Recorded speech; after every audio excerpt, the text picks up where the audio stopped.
And welcome to the Market Dominators Team Real Estate Podcast. We are so excited to be with you today. I am Associate Real Estate Broker and the original Market Dominator, John Spaschak. And my co-host, who is normally sitting in this seat, is not with us today. But before we get to the great introduction of the man sitting across the table from me, I wanted to just mention that Mr. Scott Cattillis, the number one buyer's agent in Western New York and also Market Dominator, is not with us today. He is out getting it done, showing homes to clients. So we have had a really, really awesome opportunity to have this gentleman across the table from me with over 40 years of experience in construction between residential, commercial, and have done hundreds of real estate home inspections as a licensed home inspector. And without any further ado, this is my friend and, more importantly, my brother, Jim Spaschak. Welcome to the show, Jim. Well, thank you. I appreciate that introduction as your brother. And I'm up here visiting in Buffalo from New Jersey. That's where I reside, and I do my business. And I'm happy to be here. I appreciate you having me on, and anything I can do to add to this awesome podcast, which I've watched several of them. No, I've watched all of them and thoroughly enjoyed them. So thank you for having me. Wow. Watched all of them. You might be our super fan, actually. Yeah, that's awesome. Awesome. I'm so glad you said that you're willing to contribute and help in any way, because you're stepping in right now at a really, really perfect timing, because we have been going over the 6 majors of a home. And the 6 majors of a home is really, really critical, important if you are getting ready to look at buying a home. You have to know what you're getting into, right? And so also when you're selling a home, it's important. So we have spent the last, maybe 6 to 8 weeks covering each of these majors on one whole podcast. So we're really breaking it down, and we're getting into the nitty-gritty on them, not just mentioning them. You can see on the banner below right here that we have listed those 6 majors right there for you to clearly see. And if you would go to the Market Dominators Team on YouTube, search Market Dominators Team on YouTube, you will be able to see a separate podcast on each one of these majors here we have listed. So here's the thing. We like to compare the 6 majors to the human body, because we look at houses working very similarly in their majors, okay? And so we say 3 are structural, we say 3 are mechanical. And when we look at the structural, those are the first 3 listed on the screen here. They are the roof, that would be compared to our head. Then there's the torso of the house, the walls, windows, doors, and floors in the house, where kind of all of the guts live, all of the organs live there, right? How do you like that comparison? And then 3, you have your basement or your foundation. That is critically important, especially. So those are your structurals. And then when you get into the mechanicals, you're talking about our bodies have a nervous system, house has electrical. Our bodies have a digestive system, house has plumbing. And now we have the last major to cover, and we are so blessed and honored to have you on the show, Jim, to cover this major, which is heating and cooling. Well, we do need to breathe. That helps, and the house needs to breathe. Oh, so there you go. To thrive in itself. So you've been listening. So we compare the last major, heating and cooling, to breathing as a body. Now, what's interesting about this is if I want to blow out air, at some point it ends. Now, it ends quicker with some than others. And maybe I have a lot more hot air to blow out, okay, than others. But at some point, where is that air coming from? Well, where is it starting?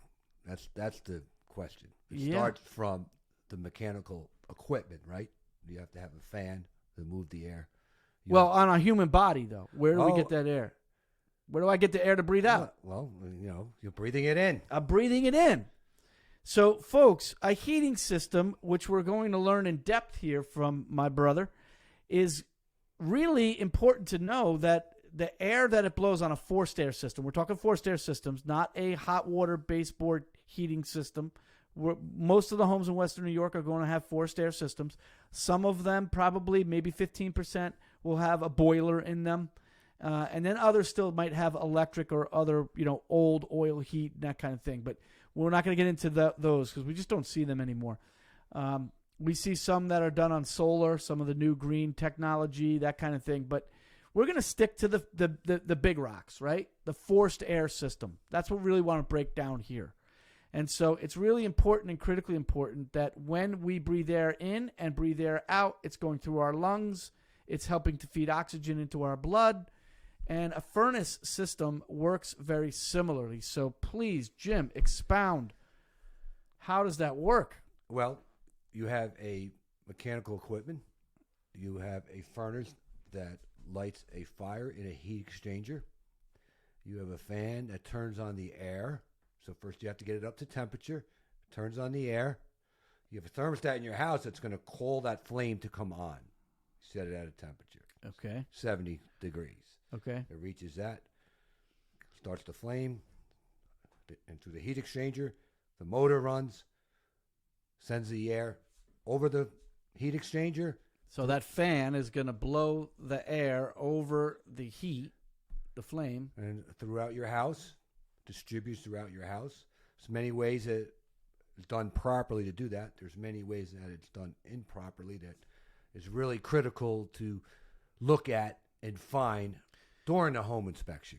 Now, before we get to that, let's continue on the overview of what happens with that air, because I think this is really good. The air gets blown over the heat that's put on by the heat exchanger, right? And the air blows over, and then it goes throughout the house, right? It does. But when it goes throughout the house, it has to return. It has to return. This is the air like in a human where we breathe back in air so we can blow it out, right? We exchange the air. Very important.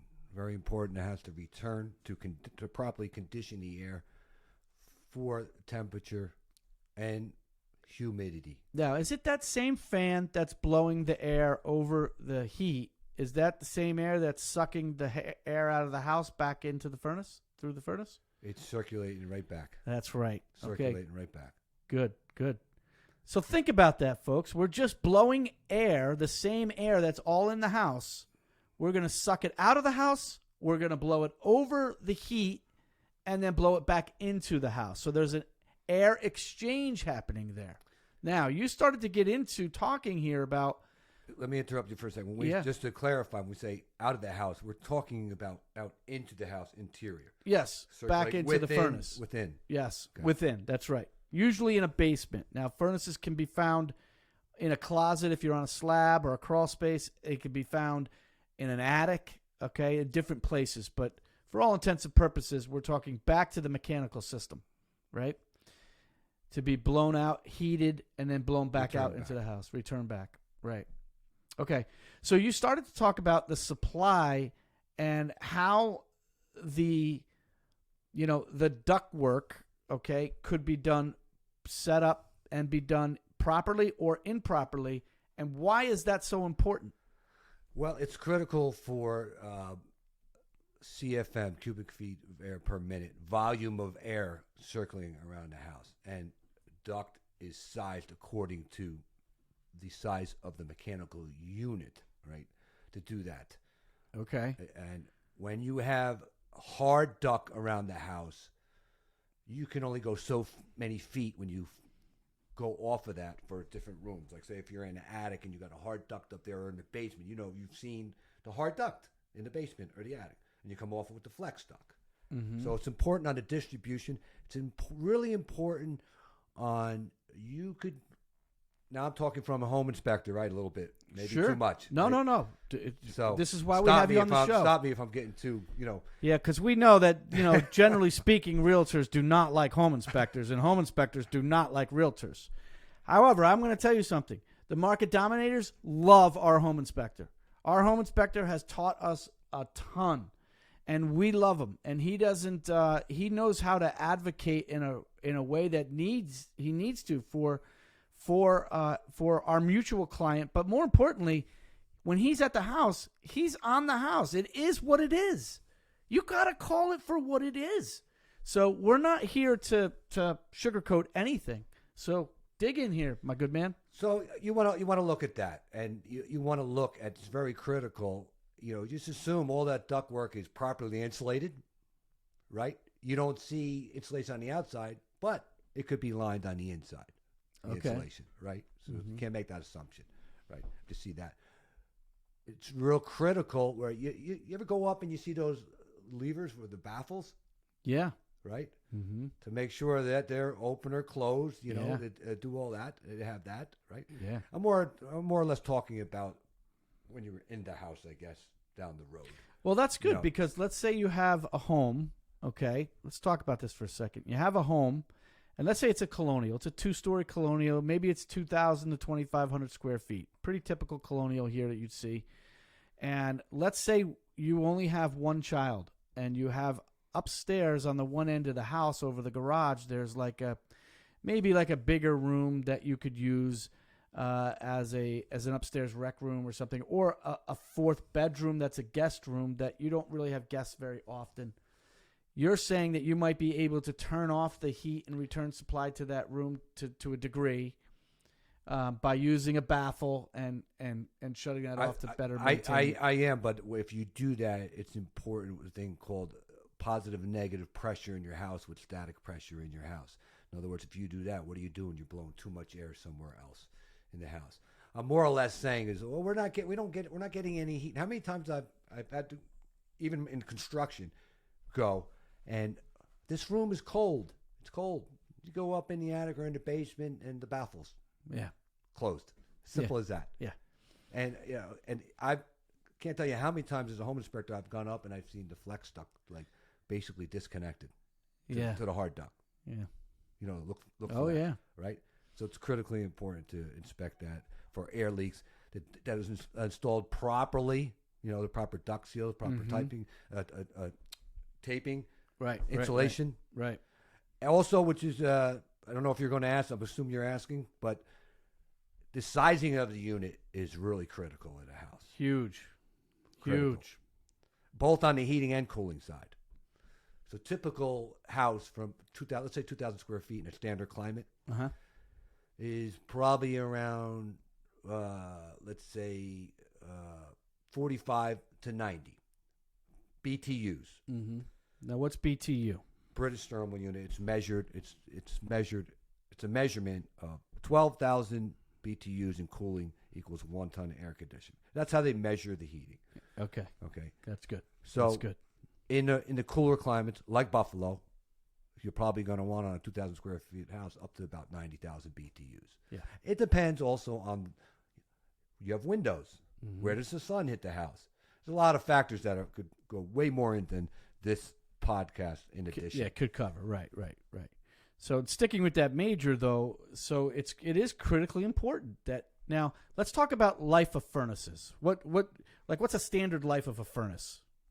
Not considering all of these other things that could, decrease or increase a furnace's realistic or actual life. They keep going up. You can get up to 20, 25-year furnaces, 90% efficiency, where now you have a flue that goes right outside, not a chimney that goes up. Yeah. Right. And, and you have intake too, fresh air intake. Yeah. Too. So for the last 20 plus years, a little over 20 years, we've maybe going on 30 years now, we've had these high efficiency furnaces, right? And so we're talking 20 to 25 years on a furnace, whereas a boiler, if you had a boiler, you'd be looking probably more like 50 or 60 years. But here's the thing. On a boiler, all the major parts of your boiler are on the outside. And on a furnace, all of the parts are on the inside. So when you go to repair a boiler, you can repair one part at a time. Not that you can't on a furnace too, but it just becomes a little bit more complicated. So return air and supply air on a furnace are huge. So I'm going to pick on my co-host, Mr. Scott Catillus, who's not here, but I know he will see this, so it's not like I'm picking on him behind his back. So Scott used to be a former client of mine, and I helped him look for a home, and we got to a home that his wife and him fell in love with, and I explained, okay, here are the good things, and here are the things of concern, because we walked upstairs, and if you can believe it or not, Jim, we saw one return air duct in the hallway. That's typical in a lot of houses. Now, if you go up and you sleep at night and you close your bedroom doors, which is recommended for fire safety reasons, you're not going to get return air in those rooms. And so by the end of the night in the morning, you're going to get a different set of pressure in there, right? Yeah, you need air movement. You need supply return. A lot of people do. They undercut the doors. They undercut the door a little bit, but heat rises, so really not an effective way to get air exchange. Optimal is to have return in every room. Yes. But that's optimal. That's yes. Not really realistic in a lot of older houses. So older houses, correct, but we're talking relatively newer ones. Since 60s, 70s, you get into the 80s, you really start talking, having that more common. And so houses that are built today in the 2000s that do not have air returns in each room is a concern, because it is going to put more stress on your furnace. There is no doubt about it. And so when you have the bedroom doors open during the day and you're getting a lot more free, clean air return, and then at night you shut them, so half the 24-hour cycle, you say, you're putting stress on that furnace. It's got to function completely differently. It's going to have a lot different air pressure coming through. And another thing, if you're talking about stress, that can put stress on the furnace, is your filter. Your filter. Oh, so glad you said this. Folks, here is the Market Dominator maintenance tip for you on your home. Not just when you're buying a home, but the home you have now. At least minimally, if you have a forced air furnace system, minimally, when the clock changes, where you set the clock up an hour, fall behind, spring ahead, daylight savings time, you should be going through your home and you should be checking all of your smoke detectors, your CO detectors, and changing your furnace filter. And that would be every 6 months. Okay? That would be. Now, if you were to do it every quarter, that is not wrong either. And there are some people who do it every month. Now, I think that's a little overkill, but I think at least minimally every 6 months, especially here in Buffalo, where the differences in our seasons, our winters are long, our summers are long, our spring and our falls are short. And that's when we change the time in our clocks, and that's when that filter needs to be changed. Okay? So that's your tip for free from the Market Dominators team here on the Market Dominators Real Estate Podcast. You have been listening and tuning in to us, and so we are thanking you for doing that.